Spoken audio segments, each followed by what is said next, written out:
스루야의 아들 요압이 왕의 마음이 압살롬에게로 향하는 줄을 알고 드고아의 사람을 보내 거기서 지혜로운 여인 하나를 데려다가 그에게 이르되 청하건대 너는 상주가 된 것처럼 상복을 입고 기름을 바르지 말고 죽은 사람을 위하여 오래 슬퍼하는 여인같이 하고 왕께 들어가서 그에게 이러이러하게 말하라고 요압이 그의 입에 할 말을 넣어 주니라. 드고와 여인이 왕께 아뢰을 때에 얼굴을 땅에 대고 엎드려 이르되 왕이여 도우소서 하니 왕이 그에게 이르되 무슨 일이냐 하니라. 대답하되 나는 진정으로 과부니이다. 남편은 죽고 이 여종에게 아들 둘이 있더니 그들이 들에서 싸우나 그들을 말리는 사람이 아무도 없으므로 한 아이가 다른 아이를 쳐 죽인지라. 온 족속이 일어나서 당신의 여종 나를 핍박하여 말하기를 그의 동생을 쳐 죽인 자를 내놓으라. 우리가 그의 동생 죽인 죄를 갚아 그를 죽여 상속자 될 것까지 끊겠노라 하오니 그러한즉 그들이 내게 남아있는 숯불을 꺼서 내 남편의 이름과 시를 세상에 남겨두지 아니하겠나이다 하니 왕이 여인에게 이르되 네 집으로 가라. 내가 너를 위하여 명령을 내리리라 하는지라. 드고와 여인이 왕께 아뢰되 내 주 왕이여 그 죄는 나와 내 아버지의 집으로 돌릴 것이니 왕과 왕위에 허물이 없으리이다. 왕이 이르되 누구든지 내게 말하는 자를 내게로 데려오라. 그가 다시는 너를 건드리지도 못하리라 하니라. 여인이 이르되 정하건대 왕은 왕의 하나님 여호와를 기억하사 원수 갚는 자가 더 죽이지 못하게 하옵소서. 내 아들을 죽일까 두렵나이다 하니 왕이 이르되 여호와께서 살아계심을 두고 맹세하노니 내 아들의 머리카락 하나도 땅에 떨어지지 아니하리라 하니라. 아멘. 다윗 가문에는 큰 충격과 아픔의 사건들이 연이어 벌어지고 있었습니다. 오라비가 이복 여동생을 강제로 겁탈하는 사건이 있었고 여기에 앙심을 품은 다말의 친오라버니가 이제 암논을 유인하여서 살해하는 그 2년간의 시간 동안은 평온했겠습니까? 들키지는 않았겠으나 그 미움과 증오의 분위기가 그 자녀들 가운데 있었음은 불을 보듯 뻔한 일일 것입니다. 그리고는 이제 다윗에게 있어서 귀한 첫째 아들 암논은 이제 죽어 사라졌고 그리고 셋째 아들 압살롬은 이제 쫓기는 신세가 되어 도망하는 과정 중에 있었습니다. 그러나 우리가 1절 말씀에서 보는 것처럼 그리고 어제 본 마지막 절 말씀에서 보았던 것처럼 다윗 왕의 마음은 처음에는 큰 충격으로 죽은 아들을 그리워하기도 하고 그리고 이 아픔 속에서 고통하고 있었지만 시간이 약이다라는 말도 있듯이 시간이 지나니까 이제 마음이 조금 가라앉게 되었습니다. 그리고 그 마음이 이제 진정이 되고 그리고 무엇보다도 그도 나름대로 하나님 앞에 기도하면서 그 마음을 추스렸을 것이 아니겠습니까? 그리고 났더니 살아있으나 만나지 못하는 아들 압살롬에게 마음을 두고 그 마음이 아픔으로 이렇게 시간이 흐름에 따라서 그것은 치유되어지는 아픔이 아니라 계속 또 그 아픔으로 인하여 고통하는 것을 곁에 있는 이들도 보고 알게 되었습니다. 누군가의 마음을 안다는 것은 참 좋은 일일 것입니다. 왜냐하면 그의 마음을 알아준다 하는 말에 이어서는 아마 그를 돕는다라는 말이 자연스럽게 이어질 것이기 때문에 그렇습니다. 그러나 우리가 누구의 마음을 알았을 때 그의 마음을 돕는다는 것이 때로는 도움이 안 될 때도 있고 오히려 이를 그르칠 때도 있습니다. 심한 경우에 누구의 마음을 알고서는 그 마음을 악용하는 경우도 있습니다. 누구의 마음을 여러분들이 혹시 아시게 될 때가 있습니까? 자, 그러면은 그의 유익을 위해서 그 알게 된 마음이 이렇게 좋은 쪽으로 변하도록 도우십니까? 아니면 그 마음을 안 상태에서 나의 유익이 무엇인지를 찾아서 그쪽으로 상황을 끌어가려고 하십니까? 당연히 우리는 이론적으로는 그의 마음을 알았으니 그의 마음을 돌보는 쪽으로 가는 것이 맞다라고 생각하겠지만 사실 정답은 그의 뜻대로도 나의 뜻대로도 아니라 그와 나 사이에 주권자이신 하나님의 뜻은 어디에 있는지, 하나님이 우리 마음이 어떻게 인도되어짐을 받기를 원하시는지를 생각했어야 했을 것입니다. 오늘 말씀에 보면 요압이라고 하는 장군이 등장을 합니다. 요압은 다윗에게 있어서는 아주 중요한 인물입니다. 비중이 큰 인물입니다. 다윗이 사울 왕에게 쫓겨서 이리저리 피난 다닐 때부터 요압은 다윗의 핵심 측근이었고 그 곁에서 고락을 같이 한 사람입니다.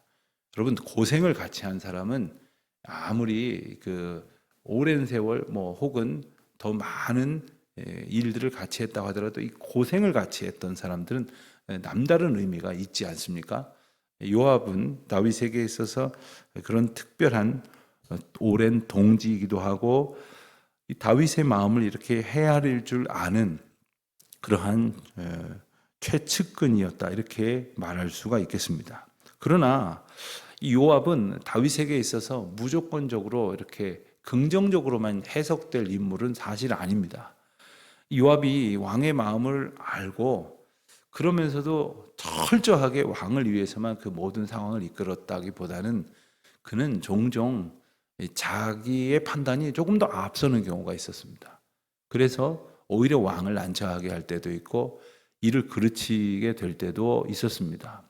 대표적인 것이 바로 이제 우리가 보고 지나왔습니다마는 사무엘하 부분에 3장 4장 이 부분에 보면은 이제 다윗의 왕조가 세워졌지만 사울의 뒤를 따르던 이들이 사울과 요나단을 비롯한 아들들이 죽었음에도 불구하고 그의 다른 아들인 이스보셋을 왕으로 세우고 그를 추종하는 세력들이 있었습니다. 이들과 어떤 전쟁을 통한 어떤 해결보다는 화해를 도모했던 다윗은 그들과 어떻게든 사건을 풀어보려고 했으나 요압은 아브넬을 죽이는, 그래서 아브넬의 죽임으로 인해서 또 다른 어떤 긴장 관계와 원한 관계가 그 양측에 생겨버리는 그런 단초를 만들어 버리지 않았습니까? 이후에도 사실 우리가 한 20장 정도까지 가서 보면 압살롬이 세운 군대 장관의 아마사라고 하는 인물이 나옵니다. 아마사를 죽인 것도 사실 요압입니다. 요압이 자기 마음대로 어떤 다윗 왕의 뜻을 따라서 행동한 것이 아니라 자기 마음대로 행동을 합니다. 요압은 나중에 이제 이 압살롬 조금 이따 다시 한번 봅니다만은 압살롬이 돌아오고 나서 오히려 마음이 변해서 상황 판단을 또 다르게 하면서 압살롬을 죽이는 인물도 바로 요압이었습니다. 요압은 오늘 이 드고아의 한 지혜로운 여인을 하나 데려다가 어떤 이야기를 꾸며서 다윗에게 그 이야기를 말하게 함으로써 다윗의 마음이 어떤 것인지를 이끌어내고 결국에는 다윗이 맹세를 하기까지 합니다. 다윗이 맹세를 했다는 이야기는 그 전후 사정이 어떠하든 간에 다윗이 그 말한 것을 이제 지키도록 하게 만드는 아주 공교로운 그러한 결론을 나타내게 됩니다.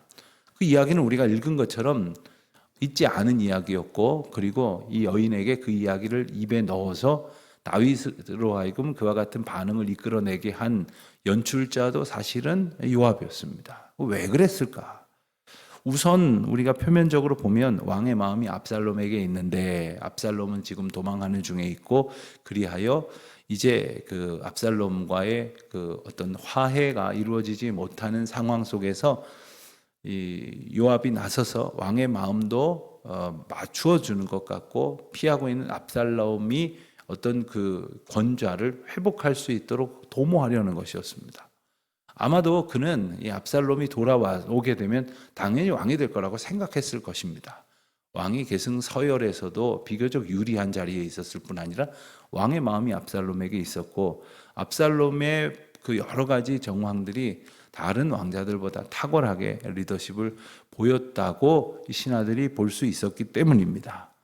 요압이 보았을 때 압살롬이 돌아오기만 한다면 그가 차기 왕의 대권을 가질 것이다라고 판단했으니, 게다가 아버지 다윗의 마음이 압살롬을 보기만 해봐라, 죽일 것이다, 이런 마음이 아니라 한층 누그러졌을 뿐 아니라 그를 그리워하고 있는 마음을 알았기 때문에 이제 가까이 오게 하고 그 상황을 해소하면 그는 압살롬의 귀환의 1등 공신이 될 것입니다. 당연히 다윗에게 누렸던 그 어떤 그 최측근 권력층의 자리를 이어갈 수 있을 것이라고 생각을 했을 것입니다. 그리하여 한 가지 이야기를 갖게 만듭니다. 지어낸 이야기, 없는 이야기를 가지고 이제 다윗의 맹세를 이끌었다고 하는 것은 아무리 그 의도 가운데에 선한 것이 있어도 방법은 결코 선하지 않습니다. 선하지 않은 방법은 선한 결과를 가져올 수가 없습니다. 이것을 알아야 합니다. 우리는 뭐로 가도 서울만 가면 된다, 이런 소리 하지만 그것은 정말 뭐로 가도 결론만 얻고자 하는 것을 얻겠다는 결론지향주의이지만 우리는 동기와 과정과 결론을 향하여 모든 상황 속에서 우리를 다스리시고 지배하시는 하나님의 인도하심을 소원하고 그 인도하심이 가장 큰 복임을 아는 사람들이 아닙니까? 여인이 이야기한 이야기는 바로 자신은 과부이고 아들이 둘이 있었는데 그 두 아들 중에 하나가 한 아들을 죽이게 되었다. 다른 사람들이 그 죽인 아들마저 내놔라, 죽여버리겠다, 살인자를 심판하겠다 하고 있다는 겁니다. 그러니 나는 두 아들을 다 잃게 되었다 하면서 자기 사정을 토로하고 있습니다. 과부라고 말하는 가운데 나는 진짜 참으로 과부다라는 말은 이 과부는 남편을 잃었다는 뜻이지만 남편을 잃었어도 아들이 있다면 또 아들과 여러 가지 경제적 형편이 된다면 그리고 주변 여건이 조성이 된다면 다시 남편을 얻을 수도 있고 그리고 다시 그 살 길을 모색할 수도 있지만 전혀 그럴 기대와 가능성을 갖지 못하는 형편이다라는 말입니다. 아무에게도 기대할 데가 없다는 뜻입니다. 출애굽기와 민수기 말씀에 보면 이 왕의 어떤 임무 중에 하나가 이런 고아나 과부를 돌봐야 하는 책무가 있습니다. 다윗이 오늘 낯선 여인을 이제 접견하고 그의 이야기를 들어주고 그에게 3번이나 너에게 그런 화가 임하지 않기를 내가 약속하마, 다짐하마, 맹세하마 하는 것도 사실은 이 이야기에 깜빡 속아 넘어갔기 때문이 아니라 이 여인의 형편이 돌봐야 되는 대상으로 왕의 어떤 책임의 부분과 다 있기 때문에 그렇습니다. 결국 그 여인이 말한 대로 다윗은 다 이해를 하고 그리고 8절과 10절과 또한 11절에 걸쳐서 3번이나 굳게 다짐을 하고 맹세를 합니다. 그리고는 이제 내일 보는 말씀대로 이 이야기를 통해서 드고와 여인은 그 다윗에게 그 마음에 담겨져 있는 그 압살롬을 향한 이해를 이렇게 이끌어내고 그리고 그것을 통해서 다윗의 행동을 구체적으로 변화를 시키는데 대단히 큰 역할을 하는 것이 사실입니다. 오늘 말씀에 보면 2절에서 이 여인을 지혜로운 여인이라고 그랬는데 성경은 지혜롭다고 그냥 표현을 하다 보니까 우리가 생각하는 이 지혜를 떠올리기 쉽지만 이 지혜롭다라는 말로 사용된 원어는 하캄이라는 말이에요. 이 하캄이라는 단어가 구약 성경에 매우 많이 등장을 합니다. 종종 긍정적인, 주로 이제 긍정적인 의미에서 여러분들이 생각하고 있는 긍정적인 의미의 지혜롭다는 의미로 훨씬 더 많이 사용이 됩니다만은 아주 가끔은 좀 그런 느낌이 아닌 본문에 사용이 되기도 합니다. 대표적인 것이 우리가 며칠 전에 보고 지나온 그 13장의 3절에 보면 엊그제 봤죠. 요나답이 그 암논에게 조언을 한다고 하면서 요나답을 소개할 때 그가 간교한 자다 이렇게 표현을 했는데 바로 그때도 이 하캄이라는 단어가 사용이 되었습니다. 그러니까 이 지혜롭다, 간교하다 사실 머리가 빨리빨리 잘 돌아간다는 이야기죠. 어느 주석 성경을 보니까 이야기를 잘 전한다, 심지어는 연기를 잘한다, 속이기를 잘한다 이런 의미까지도 좀 확대해서 보아야 할 단어다. 본문에서 여인이 요압이 데려다가 연기를 시킨 겁니다. 연기를 시켜서 말하자면 어설프게 지금 다윗에게 뭔가를 막 이야기하는 척하다가 그냥 들통날 사람이 아니라 그 연기를 잘 해가지고 결국 그 원하는 뜻으로 잘 이끌어가는 그런 재주가 있는 그런 사람이다 하는 거죠. 예컨대 직원들이 모여가지고 말합니다. 우리에게 이런 뜻이 있어서 사장님이 이 뜻을 알고 이렇게 해주면 좋겠는데 당신이 가서 이야기해. 당신 말 잘하잖아. 당신 사장님 비 잘 맞추면서 지혜롭게 말 잘할 수 있잖아. 당신이 가봐. 뭐 이렇게 말한다고 했을 때 때로는 진짜 그 상황을 잘 이렇게 만들어 갈 수 있는 그 능력이 있는 사람을 찾을 것입니다. 본문에 그 여인이 무슨 죄가 있겠습니까? 시켜서 하는 것이지만 우리가 이 세상을 살아가면서 때때로는 지혜롭다고 말하는 것 중에 잘못 생각할 수 있는 것은 하나님이 주시는 것이 지혜인데 그게 하나님께서 주시는 그 지혜만이 참 지혜인데 어떤 인간적인 생각에서 뭔가를 도모하고 그것을 결국 이끌어내는 그 비상한 재주가 지혜인 양 착각할 때가 있어요. 이런 꾀가 그 세상을 아주 남들 모르는 대로 샥샥샥 빠져나가서 뭔가를 내가 원하는 것을 이루려는 것이 재주인 줄로 착각할 때가 있다는 것이죠. 그런 재주가 아니라 정말 하나님이 주신 마음으로 하나님이 이끄시는 대로 하나님의 뜻으로 인간의 어리석음을 패하고 주님의 뜻을 따라가는 데 얻는 참된 지혜자가 될 수 있어야 할 것이겠습니다. 오늘 말씀을 보면서 또 하나 기억해야 될 하나님의 말씀의 교훈이 있습니다. 그것은 바로 요압이 다윗에게 아주 귀한 강력한 조력자가 되기를 원하는 마음에서 이러한 일을 꾸몄다고 말할 수 있을지는 모르지만 가만히 들여다보면 우리가 누군가를 도울 때도 말은 그렇게 안 하지만 다 사실 계산에 자기한테 이득이 돼야 돕습니다. 자기한테 뭔가 손해날 일이라면 여간해서는 하지 않습니다. 그러나 그때에도 기준이 뭐냐? 저 사람에게 도움이 되느냐? 보다는 내게 유익이 되느냐가 될 때가 참 많다는 거죠. 인간이 그런 존재들입니다. 우리가 그런 존재라는 것을 알아야 됩니다. 예수님께서 우리 가운데 오신 것은 늘 자기 유익을 살면서 죄를 불사하던 인생들에게 기꺼이 자기 목숨을 내어 바치시면서까지 죽으시면서까지 하나님의 뜻 가운데 순종하심으로 하나님의 뜻을 이루셨다는 것을 우리에게 알게 해주시는 것이 아닙니까? 우리가 때로는 하나님의 뜻을 구하다가 의를 위하여 핍박도 받고 그리고 고난도 당할지라도 하나님께서 그 모든 것 가운데에 복 주시고 은혜 주시고 평강 주시는 분이시라는 믿음으로 우리가 살아간다면 언제나 나의 순간적이고 그리고 아주 그 근시안적인 이익에 따라서 움직이는 것이 아니라 하나님의 인도하심과 영광을 위해 움직이려고 하는 그 마음을 구체적으로 나타내며 살 수 있도록 성령 하나님의 도우심을 늘 의지하는 삶이 되어야 할 것이겠습니다. 오늘도 그와 같은 길에서 하나님의 도우심을 얻고 그 도우심을 기뻐하며 걸어가는 가운데에 혹 길이 고달프고 어렵다 할지라도 믿음으로 기쁨으로 이겨내며 승리하는 그래 주님의 영광을 높이며 그것을 기뻐하는 우리 모두가 되시기를 주의 이름으로 축원드립니다. 기도하겠습니다. 주님, 저희의 연약함과 어리석음을 다 아시는 줄 아오니 저희들을 도우시고 크신 팔로 인도하여 주시옵소서. 저희의 뜻대로 어떤 일을 도모하는 것이 아니라 언제나 하나님의 영광, 하나님의 뜻, 하나님의 인도하심을 마음 가운데에 소원하고 주의 영광으로 살아가는 저희 모두가 되게 하옵소서.